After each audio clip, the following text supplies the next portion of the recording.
साथियों नमस्कार।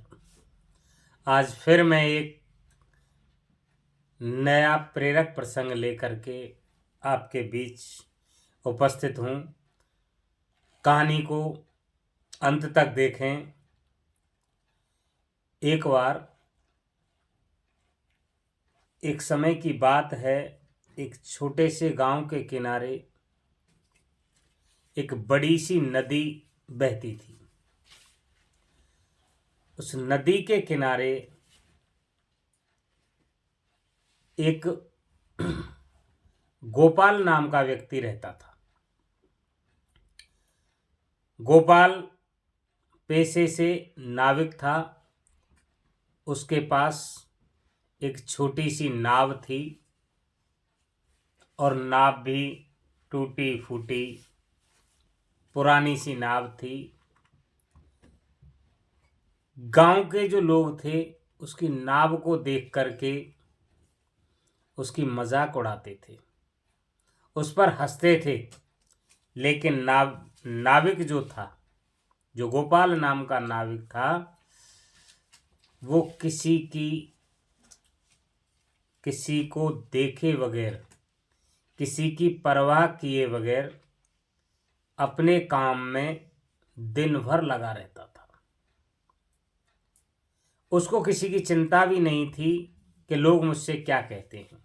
उस नाव से नदी के एक पार से दूसरी पार सवारियों को ले जाता और सवारियां जो पैसे देती थीं उससे अपनी आजीविका कमाता था और अपने परिवार का भरण पोषण करता था।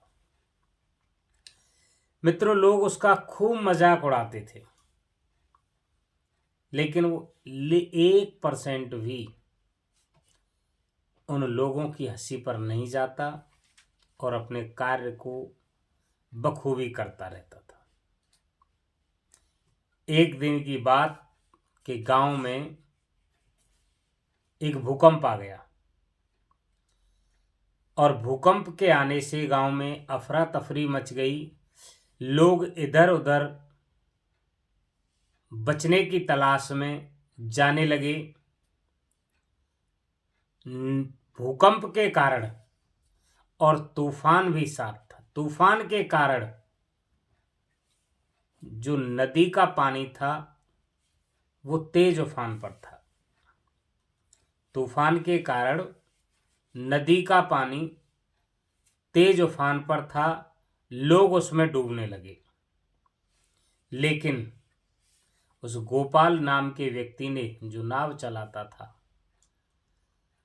अपनी टूटी फूटी नाव जो पुरानी थी, कमजोर थी, उसके सहायता से लोगों को सुरक्षित स्थान तक पहुंचाया। और यहां तक की बात है कि किसी को कोई प्रकार की हानि उस गोपाल की वजह से नहीं हुई और लोग एक सुरक्षित स्थान पर पहुंच गए।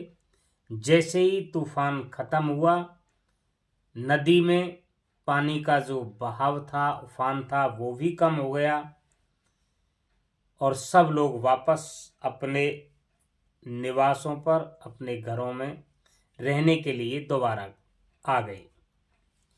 मित्रों, सभी लोगों ने मिलकर के गोपाल की खूब सराहना की, खूब प्रशंसा की और यहाँ तक की बात है कि सभी लोगों ने मिलकर के गोपाल को